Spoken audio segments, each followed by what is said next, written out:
right, doctor. Before we start, right, for Yep. most of us, it is actually a lot easier to just address you as a heart doctor, since it is a field that you specialize in.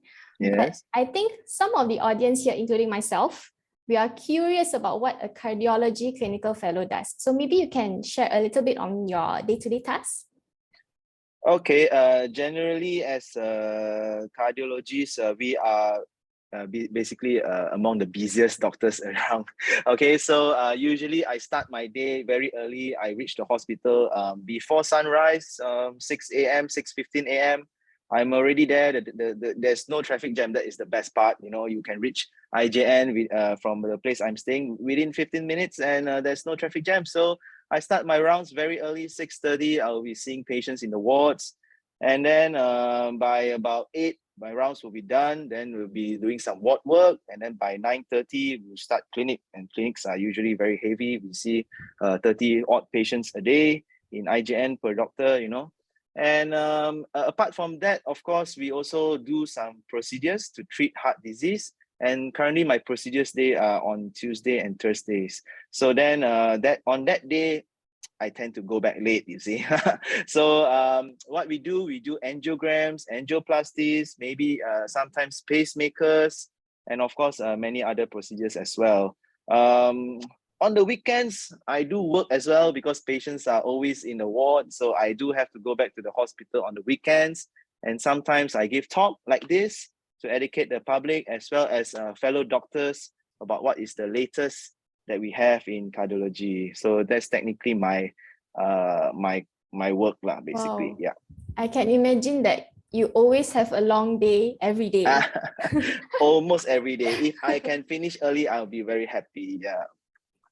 All right. Okay.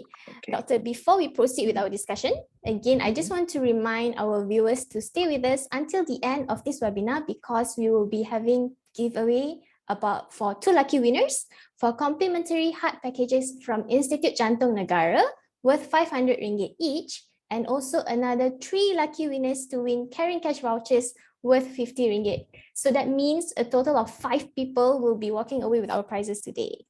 All right, so let's get into our topic today.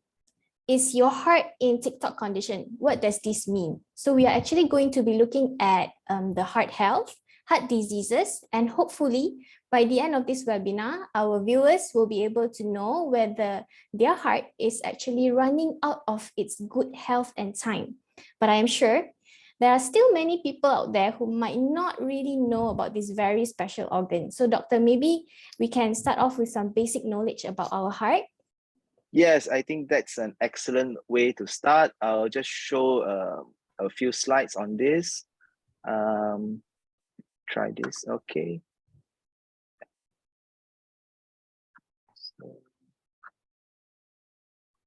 Okay, so is your heart in Tick-Tock condition? Okay, so let me just explain what is the heart, yeah? So if you will just lift your right arm up and hold a fist, and that is probably the size of your heart, okay? And that's it, the most important organ in your body is the size of your right fist. And basically, to put it very simply, it is just a pump. And how does it pump? If you were to squeeze your hand slightly in a fist, and that's almost exactly how the heart pumps, yeah? And what does it pump? It just pumps blood, right? Blood to where?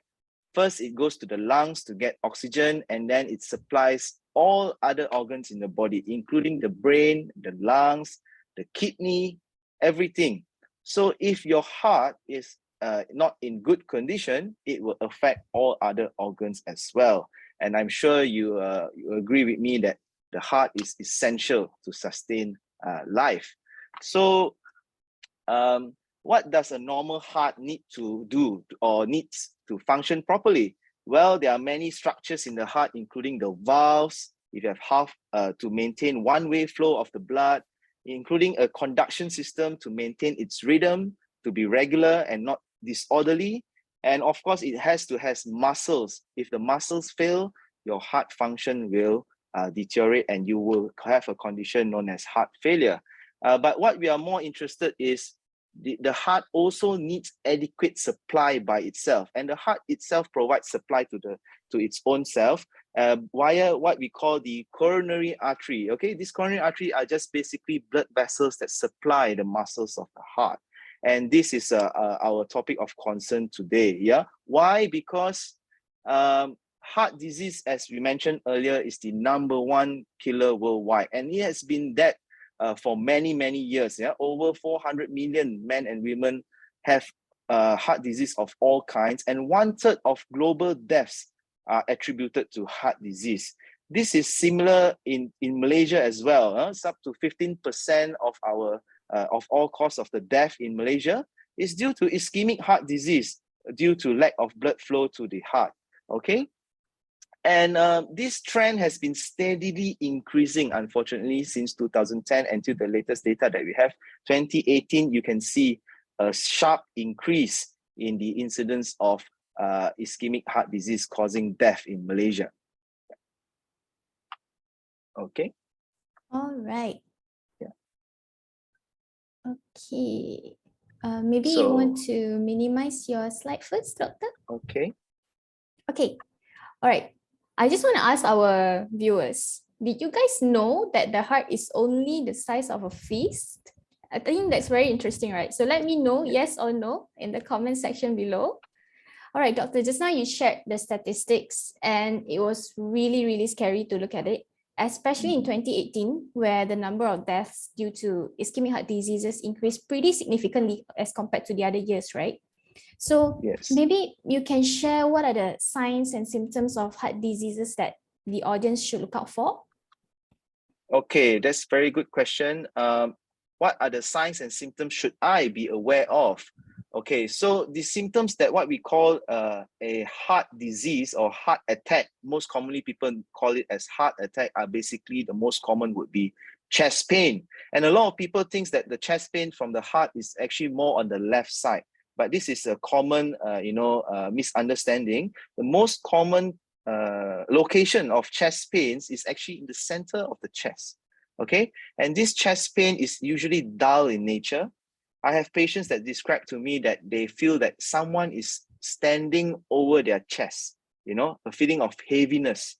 Okay, it's not a sharp pain like a needle prick. Okay, it's not like a needle prick, you feel very sharp. This is a very dull pain.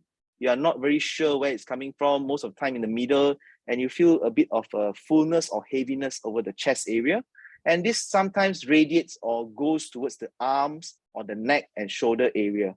Apart from the pain, some other symptoms may include shortness of breath, feeling nauseous, lightheadedness, or feeling giddy, cold sweats, and as well as turning pale.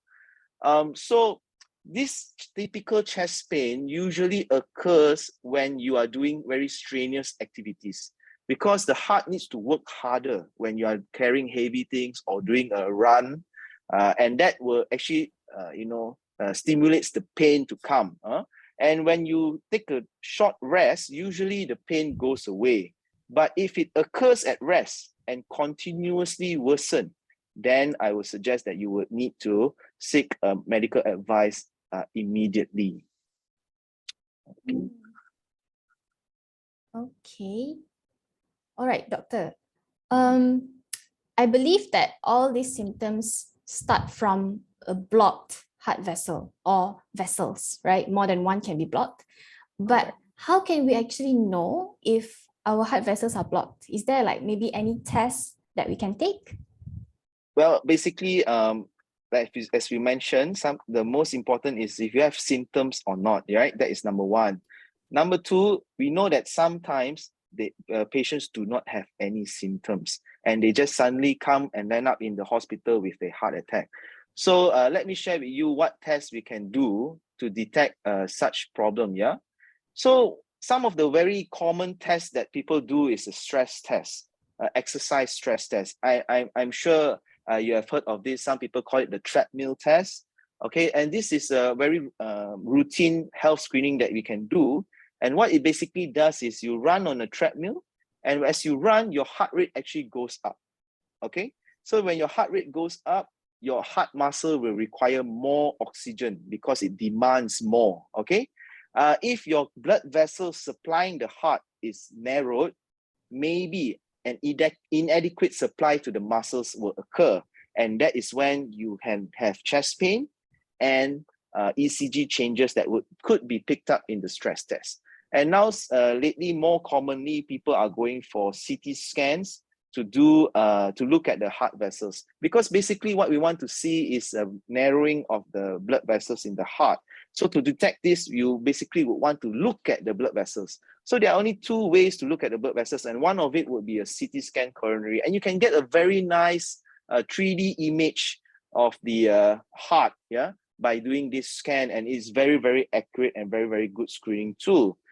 Apart from that, I think coronary angiogram is also commonly used to detect any narrowing. And this is more of an invasive method. It involves putting a wire or catheter into the heart and taking a picture to detect for any narrowing. I'm sure many of us heard of this procedure before. You have either family members or friends that has gone for this procedure. They will tell you that I have a ballooning done, angiogram done, something like that. So today I'd like to take this opportunity to share with you how we perform this coronary angiogram. So this is a typical setup that we have in the National Heart Institute, in IJN. This is a cath lab. We call it a cath lab. So you can see some monitors and the patient is lying on the table. And then there is an X-ray machine that we will use to detect, the narrowing. So a lot of people are very afraid when they go for coronary angiogram, but actually it just involves a very small puncture needle to usually the wrist to get into the blood vessel. And this is what we insert into the right wrist. Yeah? Okay, don't be alarmed. It's just a plastic tube going into the vessel. Okay, and it is relatively painless because we will give local anesthesia to the area and the patient does not feel any pain. He doesn't move. He's comfortable. And we insert the tube in. Once the wire is inside the blood vessel, you will not feel any pain because the blood vessels do not have nerves. So you do not feel any sensation. Yeah. Okay. So what we do is, as I mentioned earlier, we pass a wire, and you can see the wire going down towards the heart area, and a plastic tube, a catheter is passed down, and we will engage the coronary artery. Once coronary artery is engaged, we will do an injection, and the injection will show the blood vessels. As you can see in the images here, this is a picture of a normal coronary angiogram. You can see the vessels are very smooth, very nice looking vessels, yeah? And this is normal. So I would like to show you what we can find in a patient that have heart disease. So in the picture on the left, you can see a very fine line. You see that the vessels is actually narrowed in this area. And on the right picture here is a balloon that we put to open up the narrowing, okay? And after the opening up the narrowing, you can see the vessel flow improve very much. The picture on the left is before, and the picture on the right is after. So you can see a stark difference in terms of the narrowing, which is no longer there, and the flow of the contrast or the medications that we put in is much faster. And this is what we want to achieve in coronary angioplasty or stenting or ballooning procedure.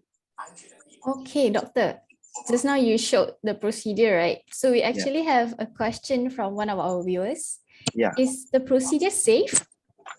Okay, so generally it's a very it's a safe procedure, but no procedure do not carry zero risk. Yeah. So I always say that, if you go on a bus trip, there's also a risk, right? So of course, doing a medical procedure, there will be some risk involved, but the risks are low. Just to tell you, volume-wise, in IJN, we perform up to 10,000 coronary angiograms a year. So it's a very common procedure. So every day we have at least 40 to 60 patients undergoing this procedure.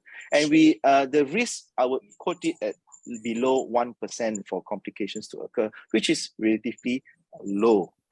Thank you so much, doctor, for enlightening us with that information. Before we continue on with our webinar, I just want to welcome all our viewers who might just join us. I am Fatin Zafira, your CARiNG Pharmacist and host for today.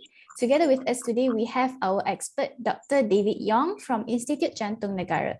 So today is all about the most important organ of our body, the heart. Okay, doctor, I'm sure blockage of the heart vessels is due to the prolonged narrowing of these vessels, but how does this vessel narrowing occur? Is there any specific group of people that are more susceptible to this? Okay, this is excellent question. So why do we get this narrowing, right? Yeah, we want to know why. So the main reason why this narrowing occur is because of a condition known as arteriosclerosis. This is very important, arteriosclerosis. Basically, the meaning of arteriosclerosis is hardening of the blood vessel. Why does the blood vessel harden? It's basically a formation of a cholesterol plaque. Cholesterol plaque in the blood vessel, causing it to narrow. So, our blood vessels are pretty good. If you have 10% narrowing, 20% narrowing, 30% narrowing, you probably do not feel any symptoms. Okay, it's when the narrowing becomes 70% and above that you tend to have symptoms of chest pain.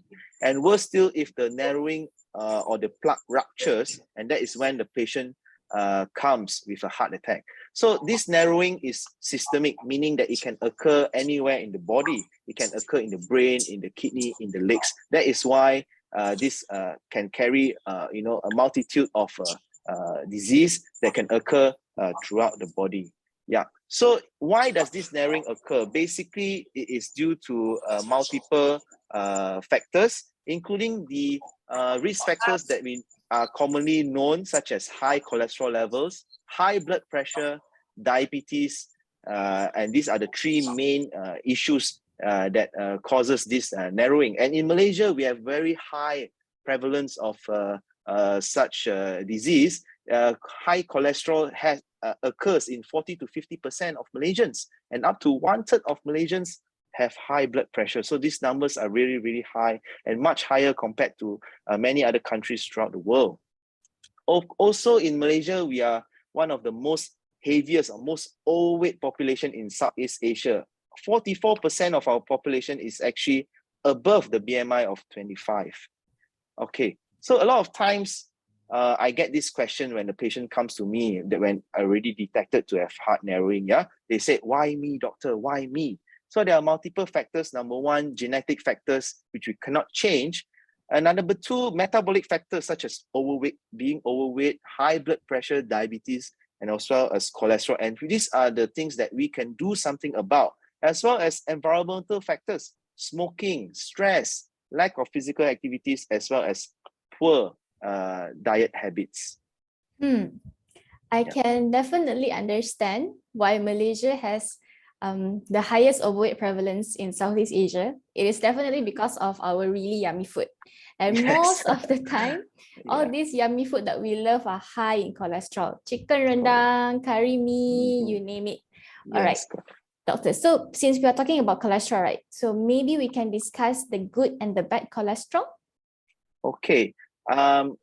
Yes, I think cholesterol, a lot of us know what is cholesterol, but let me go through it again with you. Basically, cholesterol is a fat-like substance. It's not really fat, but just like a fat-like substance that the body needs in order to create certain cells and also so on and so forth. But unhealthy levels of cholesterol can lead to a condition called dyslipidemia or high blood cholesterol. So there are two types of cholesterol, meaning the high density cholesterol or HDL, or low density cholesterol or the LDL. So basically the HDL is a good cholesterol that actually protects the heart. But what we do not want is a very high levels of LDL, which is what we know as the bad cholesterol. And very high levels of LDL has been shown to increase your risk of heart disease, stroke, as well as narrowing of the arteries in the legs as well. It's been known as a peripheral artery disease. So where does this cholesterol comes from? It mainly has two sources. Number one would be the dietary, the one that we consume. Unfortunately, this only accounts for 20 to 30% of the cholesterol in your blood. The remaining are actually produced by the liver. And some patients have increased productivity of this cholesterol by the liver based on multiple factors. And this actually caused the raised cholesterol levels in our blood. The main issue with high cholesterol is patients do not have any symptoms. Okay, if you do not take a blood test to detect this, you would not know what your cholesterol level is. So how do we lower cholesterol? So basically, the main recommendation would be to avoid animal-based products like dairy, meat, fats, and oils. Choose unsaturated fats, eat more fruits and vegetables. Oats and whole grains have been shown to reduce cholesterol levels, and if indicated, if needed, you may need to be on medications. So the medications, this chart is a bit complex, but don't worry, this is a chart of the liver and how cholesterol is produced by the liver. The main medications mainly act in the liver, bringing down the cholesterol level. So some patients, even you have a very strict diet control, you do not take any dairy products, any animal products, your cholesterol may still be high because of the abnormal excessive production in the liver. And that's why sometimes these drugs can help us to bring down your cholesterol levels. Okay. All right. I think, like you mentioned earlier, doctor, the scariest part of having high cholesterol levels is that there are no symptoms. So the only way to know is to do a cholesterol test. Correct. So guys, just head over to your nearest CARiNG pharmacy to do a health check first thing in the morning tomorrow and to see your cholesterol levels. Okay, doctor, before we proceed, I have promised my viewers, my lovely viewers here, that we will be giving 2 giveaway sessions. So now is the time for the first round of giveaway. And I just want to see if our viewers are ready for the giveaway question. Just comment yes or no. Okay, all right. The question is, which of the options below means the hardening of blood vessels due to cholesterol plaque formation? Option A, tuberculosis. Option B, atherosclerosis. Option C, osteoporosis. So I will repeat the question. Which of the options below means the hardening of blood vessels due to cholesterol plaque formation? A, tuberculosis. B, atherosclerosis. C, osteoporosis. Comment your answer in the chat box quickly, and 2 lucky winners from the audience will be selected to win complimentary heart packages worth 500 ringgit from Institut Jantung Negara. So shoot away your answer. Okay, doctor, I'm seeing a lot of answers coming in. Wow, so everyone is very excited. Yeah. Yes, I'm sure it's 500 ringgit worth of heart packages. Okay. All right, let's continue where we left off just now. Doctor, every day in the pharmacy, I'm always dispensing medications for high blood pressure and diabetes. So maybe could you explain how these two contribute to heart diseases? Okay. Blood pressure and blood sugar, very, very important. Okay. So in Malaysia, high blood pressure is one of the biggest risk factor contributing to death in Malaysia. So it's estimated up to 20% of the deaths in Malaysia alone could be in somewhat related to high blood pressure. Okay, so I would just like to share the magic number for blood pressure is 140/90. This is the cutoff. Systolic, the top number 140, the bottom number 90.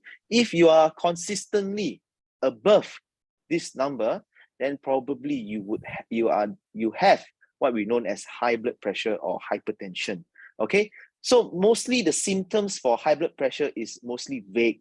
A lot of times the patients just say, maybe I have headache, neck pain, temple pain, giddiness. These are one of the common symptoms for high blood pressure. But most commonly, they also do not have any symptoms. And this is really, really scary. If you do not check your blood pressure, you would not know what your blood pressure is. So that is why every time you see a doctor, they try to take the opportunity to take your blood pressure. Every time you visit a pharmacy, if you have a time, they will take the opportunity to check your blood pressure, right? And okay, so regular checking of blood pressure is very, very important. You can do it at home, you can do it in your pharmacy, your local clinic, anywhere, okay? So the thing about high blood pressure is, if someone that has high blood pressure, they lose what we call the morning dip. In a normal patient or normal individual, usually in the morning, we tend to have a dip in the blood pressure, and this is normal, yeah? But in patients with high blood pressure, they tend to lose this dip. And some medications with longer acting, half-life can actually cover this and prevent this surge in the blood pressure early in the morning, which is very, very important, yeah? Okay, so what about blood sugar level? So blood sugar, we want it to be normal, not too low and not too high. Yeah? Sugar is very important for us in the source of energy, but too much sugar is not good, especially too much sugar in your blood. Yeah. Okay. So for diabetes, the cutoff number will be fasting sugar more than 7 is not good. And if you have any point of time after meal or whatsoever, your sugar is more than 11, that is also not good. So I've seen patients with sugar more than 30, and they also do not have any symptoms. You see, so that is the scary part. So if sugar is so high, but also they do not have symptoms because the body adapts to the the high blood sugar, and the body adapts to it, so they do not have any symptoms. So, but what are the common symptoms that patients with diabetes present with? Yeah, so a lot of time, frequent urination, going to the toilet very often, waking up in the middle of night, going to toilet more than 2 or 3 times, yeah, and then very thirsty all the time, feeling hungry, tired, unintended weight loss, blurred vision, frequent infections, slow healing sores, areas of darkened skin, and something tingling and numbness sensation of the feet. So I've got one patient I remember very fondly, the story of you telling me that I asked him how you found out that you have diabetes. Oh, actually, he went and passed urine by the side of his garden, and he noticed the ants came. So then he thought maybe I have diabetes. So it's an interesting way. So he didn't have any symptoms. The only reason he went and checked his sugar was the ants came after his urine. So I found that quite interesting. So frequent check of your sugar levels is also important. Usually I recommend a yearly health screening. Yeah. Frequently, they do not have any symptoms. Yeah. I agree with you, doctor, especially on the blood pressure part. In the pharmacy, usually when people come up to us and say they have headache, okay, first thing first, check your blood pressure. Correct. They want to buy contraceptive pills, first thing first, check blood pressure. It's always the first thing that comes to mind, because this is the first thing that we have to rule out first, because blood pressure is it's something very dangerous, but it comes out with no symptoms. So that's why people with high blood pressure and high sugar levels have to improve their overall health to reduce the risk of developing heart diseases. But doctor, is it possible to prevent heart disease? And maybe what are the steps that we can take to prevent heart disease? Yeah, I think that's a very important question. And I feel that, in Malaysia, when your car breaks down, you want to bring it to a very good mechanic, right? You want to fix it properly, But do you know how to prevent the number one killer in Malaysia, which is heart disease? Yeah. Okay. So for me, I put it very simply and very broadly. I have only 4 steps for you. Okay. Step number 1 is look before you eat.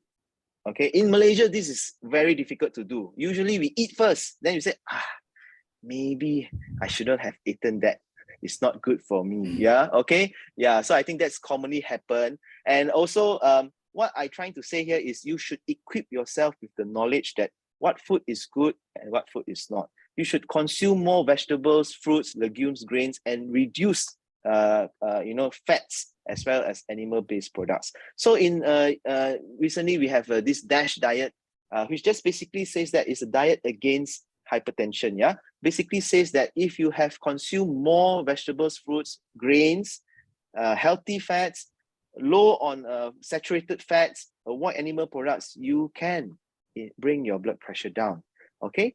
Number 2, look at all this food here, all very yummy and all Malaysian favorites, right? But do you know what is the sodium content? Yeah. So, when I was young, my mom used to say, let's go for a healthier choice. Get a mee-hoon soup or fish bee-hoon soup. That will be a healthier choice. But that actually contains the highest amount of sodium, salt, yeah, more than 2,700 milligrams. Compared to kolomi that usually is salty, you'll be surprised that actually the salt content is actually lower. Do you know this? Yeah. So the trick is the most of the salt in the bee-hoon soup actually is contained in the soup. Okay. So don't consume the soup. Jangan habiskan the soup. Okay. Just take the noodles, take a bit of soup, and that's it. So you can drastically reduce your sodium intake just by a simple method like that. Yeah. Okay. So it is only recommended by the WHO to have less than 2 grams of salt, sodium per day, or 5 grams of table salt. okay? And in Malaysia, we tend to exceed this by a lot, okay? And so that is why we should equip ourselves with the knowledge on what food is good and appropriate for us, yeah? And also portion control. So you should have, portion. So the Ministry of Health has recommended what we call as suku separuh. So a quarter of the, half of the plate, you fill it with vegetables or fruits, and then the quarter with what you call meat, protein, and another quarter with carbohydrates. Okay, step number 2, you should exercise regularly. So the recommendation now would be 150 minutes a week. Okay, and the best exercise, I would just tell my patients, usually just go for a walk. You do not need very expensive gym equipment or gym membership. You don't need to join this, join that. You just go for a walk. Brisk walking is adequate, but you need to do it regularly and find time and schedule in your exercise. Yeah. Step number 3, don't smoke. Okay, as much as possible, avoid smoking, avoid vaping. And this is will be healthy for you. And now we have a lot of clinics, also pharmacies offering quit smoking clinic to help you quit the habit of smoking. So number 4, I think, which is also very important, is know your numbers. Do you know what is your blood pressure? Do you know what is your sugar levels? Do you know what is your cholesterol levels? What is your BMI? It's because many of the risk factors that we talked about do not have any symptoms. So that is why it's very important to do regular health screening, just to look at the numbers. If you know your numbers, then you know how to take action and whether any action is needed. So you know if your blood pressure is slightly high, then you can do some corrective measures to address it. Okay. Okay, doctor. I think especially on the step 4, right? Even in the pharmacy, every time we ask our patients, when was the last time you checked your blood sugar? Every time the answer will be, oh, before COVID. COVID is long time ago. It's been 2 years. Yeah. So that's true. I think what Doctor highlighted that is really important. It's really important to just go and do your regular health checkups, at least the basic ones, the blood pressure, blood sugar levels, and also blood cholesterol levels.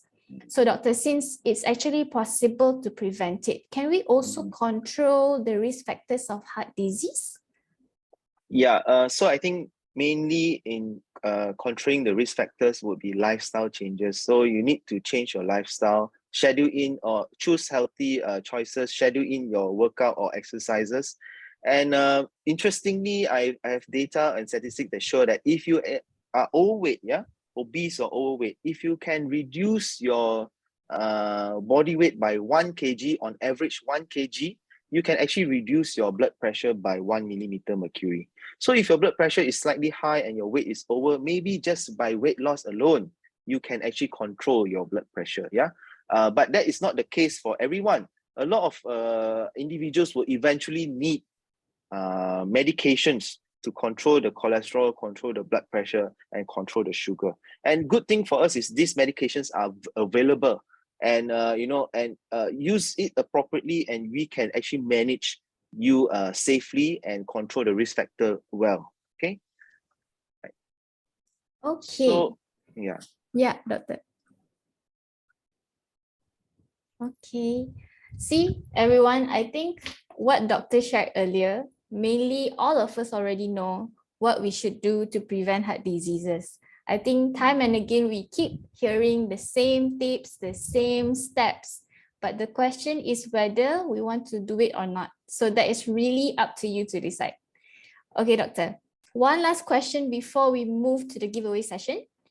As a pharmacist, right, I do meet a lot of customers who have a hard time remembering to take their medications timely and regularly, because a lot of times these patients are on multiple medications for heart, for their blood sugar levels, for cholesterol. So like if they don't take their medications regularly, it is not going to help their health conditions. So maybe do you have any tips for these types of customers or patients who have a hard time remembering to take their medications? Okay. So how to take a medication is very interesting. Okay, so yes, a lot of our patients have multiple risk factors. That is why they are on multiple medications, and that is very difficult. So number one, usually I advise them to take them at the same time every day. So usually you do something every day on a daily basis as a routine. For instance, brushing your teeth, right? Most people brush their teeth in the morning and brush their teeth at the night before they sleep, right? So if you do this, brushing your teeth, you tie it up with your medication. So after brushing my teeth, I have to take my medication, right? So for my Muslim patients, usually I will tell them to tie it up with their prayers, okay? So they pray 5 times a day, early in the morning as well, late at night before they sleep. So every time you do your prayers, after God will be your medications. That is what I tell them, yeah? So after you do your prayers, remember your medication. So tie it up with something that you do every day, yeah? So number two, you probably will be good if you are forgetful to split them up into morning pills and evening pills. So usually the pills are usually at most twice a day. Very rarely we give medications that are 3 times a day. So twice a day, morning, night, that will be much easier, right? So you group them up together, the morning session and evening session, and you do it on a weekly basis so you do not forget the doses, okay? And of course, if you can keep a calendar or have electronic records, but I think for elderly patients, someone need to look and be in charge of their medications. That is even more important. You know, a caregiver to remind them or sort the medications out for them and keep checking on them. That is, I think, very, very helpful. Okay. Okay, thank you, Doctor, for those very useful tips. I hope our viewers manage to note down and after this can apply it in their everyday life. All right, it's time for another giveaway question. So if you miss the first giveaway session, don't worry. We have still this last one. So the question is, what is the healthy blood pressure level? I repeat, what is the healthy blood pressure level? Comment your answer in the comment section, and this time, 3 lucky people from the audience will be selected to win CARiNG cash vouchers worth 50 ringgit each. So let me know your answers in the comment section. Okay, Doctor. While our viewers are excitingly putting their answers in the comment section, let's address some questions for you. We have a lot of questions here waiting to be answered. Okay. All right. Doctor, we have a question from Julia Tan. Is ischemic heart disease can be cured by bypass surgery? Okay. Thank you, Julia, for the question.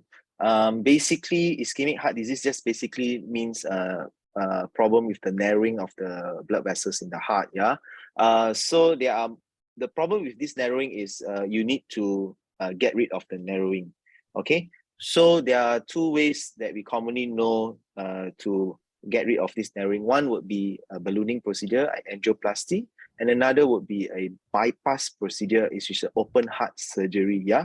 So this actually just take care of the narrowing to control the symptoms of chest pain and as well as preventing your heart from failing. At the end of the day, this is not a cure per se. Yeah, because the cure, I would say, is to control your risk factors so that it doesn't recur. So even after angioplasty, stenting, or bypass surgery, if you still go back to the same habits of not controlling your risk factors, poor lifestyle choices, not taking your medications, the same thing will recur. And you may need a repeat procedure, which what we would not want to have. So I will feel that that is just part of the solution, not the entire thing. So it's more, you should look at a bigger picture. Ischemic heart disease is due to all these risk factors, all these things that we can do something about, and we should address them. Okay, thank you, Doctor, for addressing Julia's question. Next question is from Katiza. What side effects or effects after we do CT coronary surgery? CT coronary angiogram, yeah. So CT coronary is very interesting because it is non-invasive. So that means you do not need to be admitted to the hospital. You don't need to put any wires in. You can do it on an outpatient basis. Basically, you go to the hospital, get the scan done, and you can go home. So that is why it is very preferred option for a lot of patients these days, going for screening rather than getting yourself an invasive coronary angiogram. So the main issues with coronary CT coronary is technically it's a very, very safe procedure. There are only two things that involve. Number one would be radiation. So it's like taking an X-ray, you're exposing a bit of radiation. So we don't recommend it to do it so frequently. In fact, if you have a normal CT coronary, basically totally normal, pristine vessels on CT coronary, usually I give my patients a warranty period. So they do not need to repeat it within 5 years.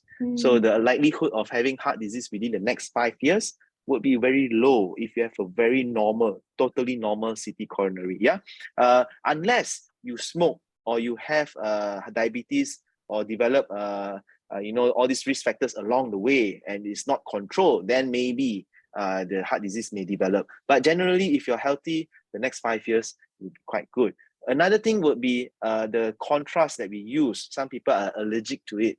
Some people have developed reaction to it. So that is one of the risks, but it's very, very rare. And most patients will go through it safely. So the most important thing is actually to manage your health, to improve your health conditions so that you don't have to go through the procedure again. Right, doctor? Yes, correct. Excellent. Okay, doctor, we have a question from Carol Lee. Can a blocked heart artery clear by itself? Can apple cider vinegar clean out our arteries? Okay, so blockage, unfortunately, at this moment, once it has occurred, will not clear by itself. Okay, the only thing we can do is to halt its progression. Okay, so now if you have a narrowing detected by screening, 10% narrowing, what we want to achieve here is to control your risk factors so that this 10% narrowing does not become 70% or 80% in the future. So that is why this is a long-term battle. It's not taking your cholesterol pills for one day and then your cholesterol is nice for the next month, then you're okay. So we are trying to prevent a heart disease developing in years, 5 years, 10 years down the road. So that is why very important, the risk factor control need to be continuous. Yeah. So the question is, sorry, can you repeat the question again? I got carried away. The question is, just now you already answered the first part, which is whether it can be clear by itself. Clear by itself. Yeah. So basically, it will not clear by itself. So all this stenting procedure, bypass procedure is just to get rid of the narrowing, to give more space for the blood to flow, but the narrowing will still be there. And if you don't take care, the narrowing will come back. So in terms of the vinegar and the something oil, essential oil, is it you're saying? No, just the apple cider vinegar. Apple cider vinegar, yeah. So that is a common herbal remedy that people tend to take and believe, but unfortunately that will not clear your narrowing in the blood vessel. Okay, since we are on that same topic of apple cider vinegar, like additional food, right, doctor? Yeah. We also have a question from Carol Lee. What vitamins or supplement that can help to keep my heart strong and healthy? Okay, very, very good question. I get this question a lot. All my patients, they don't want to take medications, but they want to take supplements. This is really a Malaysian thing, yeah? So everyone wants to be on supplements. I think the supplement market in Malaysia must be huge, right? Okay, so in terms of heart supplements, what I would understand is supplements that can reduce your cholesterol levels. Yeah. So what are the supplements that would reduce your cholesterol levels? So to my understanding and our reading and our research and our data, we only have two things that could actually potentially reduce your cholesterol. Number one would be oats. Yeah. Taking oats on a daily basis has been shown to reduce your cholesterol by up to 10 to 20%. Yeah. That's number two would be the omega-3 fish oil. So that also could actually help reduce your cholesterol levels. But keep in mind, this is not a solution. Yeah. So if your cholesterol levels is very, very high, you by reducing it by only 10 to 20% may not bring you to a normal level. Yeah.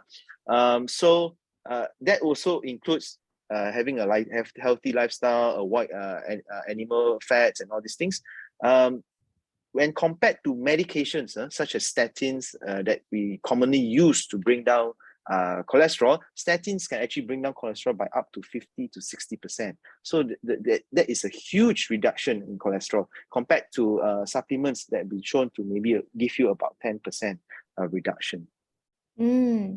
Doctor, I agree with you. Actually, in the pharmacy, whenever my patients get supplements, they expect the supplement to do wonders, to do magical things and bring down their cholesterol levels. So the thing that I always mention to them is that you take supplement only once a day, but you eat at least 3 to 4 times a day. So you have to control your food intake as well. Okay, Correct. doctor, we have a Okay. question from Lily. Dr. Yong, if one does not have high blood pressure, high cholesterol, or diabetes, can this person still get heart diseases? Okay. So in terms of risk factors, the one that we always concentrate on would be the modifiable risk factors, because these are something that we can do something about. You can treat your high blood pressure, you can treat your cholesterol, you can do exercise, you can quit smoking. These are things that we need to emphasize on and people can do something about. But there are also some risk factors we call non-modifiable. Okay. Number one, as we grow older, your risk of developing heart disease will increase, despite you having no high blood pressure, no cholesterol, and all these things. Yeah? And number two, if you're male, unfortunately for me, I'm at higher risk compared to you, Fatin. Yeah, 70% of my patients in IJN are actually male. Yeah. And number three, genetic factors. If you have a very strong family history of heart disease, you may be at a higher risk of heart disease. So these are the three common non-modifiable risk factors that is present in everyone. So that we cannot do anything about. So your risk will never be zero. But compared to someone with high blood pressure, high cholesterol, high sugar, overweight, their risk will be much higher compared to you. Yeah. Okay, thank you, doctor. Let's address a few more questions before we wrap up our session. All right. A question from Judy. When a pain occurs and subsides after a rest, is it a concern as I do feel tightness on my chest? What is your advice? Okay. So as I mentioned in the talk, the typical chest pain that we see in patients with heart disease or coronary artery disease occur when we are in a stress situation, when we are climbing up a stairs, carrying heavy object, doing a run or jog. Okay, and the pain comes during those activities, and when we rest, this pain goes away. Yeah. Okay, so if you have these symptoms, I think it's better to have it checked. Okay, you can go for some form of testing to check whether your vessels are okay or not. Most commonly, people do this exercise stress test. And if you are still unsure, you can go for further more advanced testing such as CT coronary or coronary angiogram if indicated by your doctor. Yeah. Okay, thank you, doctor. The next question is from Muhammad Iqbal. Is there any correlation between heart rate and blood pressure? Okay. Very, very interesting question. So blood pressure is also affected by your heart rate. Yeah. So because there are some medications that we use to bring down the heart rate in order to bring down your blood pressure as well. So there is some correlation, but it's not always high heart rate means high blood pressure. It doesn't work like that. Yeah, blood pressure mainly is because of the elasticity of the blood vessels in the peripheries. Yeah, so that is a blood pressure. So there is some relationship, but it's not so direct as someone may think that high heart rate will give you high blood pressure. It's not like that.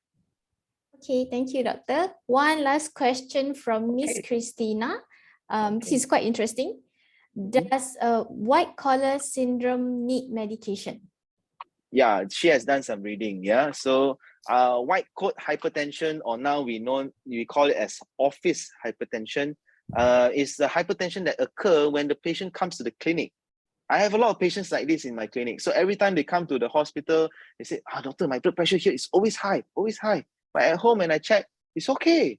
Yeah, so this is something that is cannot be controlled. Yeah, some patients do have this reaction. When they come to the hospital, they get anxious or something, the blood pressure just spontaneously goes up. So in general, we do not need to treat such blood pressure, white coat hypertension, but you need to confirm whether it is really white coat hypertension or already the patients do have hypertension. So what we do is we can do a home BP monitoring or go to your pharmacy nearby to check your blood pressure, Or we also have what we call 24 hours ambulatory blood pressure. So what it does is we have a device that attached to your wrist, and this device will intermittently take your blood pressure throughout 24 hours of the day, including when you are sleeping. So if we see the blood pressure is persistently or on average more than normal, then you will have hypertension. And this is actually the gold standard of diagnosing high blood pressure. Thank you so much, Doctor, for addressing our viewers' questions and for sharing all your knowledge and information with us today. Before we wrap up our today's session, is there any advice that you want to give to our fellow audience?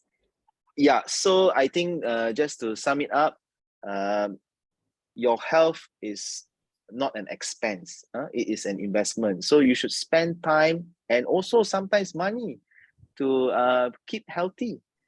We always, in our life, we are always very busy. We are chasing this, we are chasing that. We want to put money and become rich. We want to spend more time here, spend more time there.